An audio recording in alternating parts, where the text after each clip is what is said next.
I challenged my doubles partner to a singles match. To test how far I've come on my journey to going pro in pickleball, I've embarked myself on this crazy goal at the beginning of this year, and so far I've lost over 50 pounds, racked up tournament experience, and went from being unrated to reaching a near 4.7 DUPR in singles. A few months ago, Dorian would completely smoke me, but after all the blood and sweat I've put in, it's time to test where I stand today.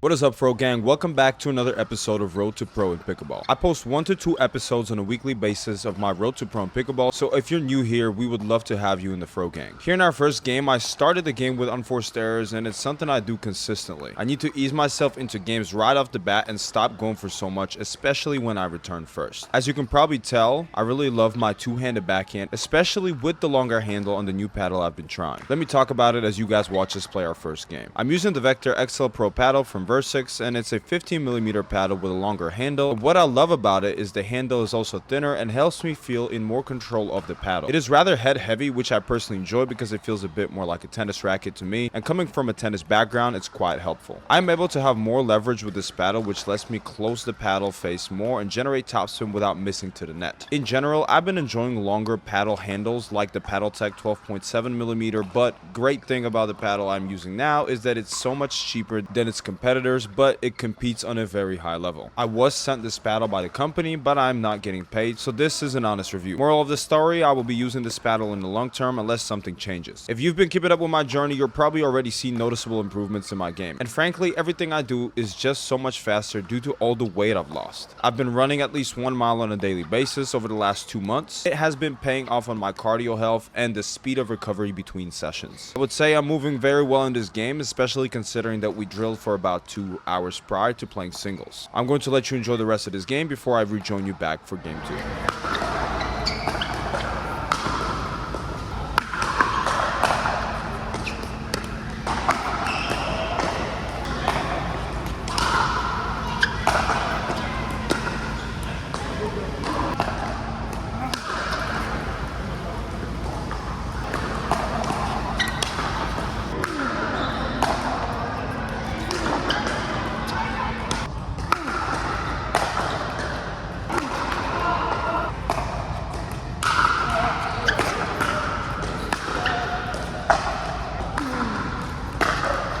I was able to win that game, and I think I played well, but something you'll be seeing here in this second game is the amount of unforced errors I tend to make, which honestly would have made me win by an even more of a margin in that first game. Something I have to stop doing is staying in the mentality of trying to hit passing shots, and even when I do go for them, I need to stop thinking that the point is over and stay on my toes all the time. In the second game, I really tried to focus on being more active on the legs than the previous game. I'm going to let you watch the last 2 games that we played for this session without interrupting and let you be the judge of the game. Please comment down below anything you see that I should be doing better.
I was able to win all 3 games, and compared to where my journey started at the beginning of this year, I've come a long way. But once again, let me know what you guys think I need to be working on. I read every comment, and I will start shouting people out in my next video if I really like what you have to say. It doesn't have to be nice, just thoughtful or critical. With that being said, like the video if you enjoyed the games and want to see more. I will see you guys next week in my next upload. Fro out.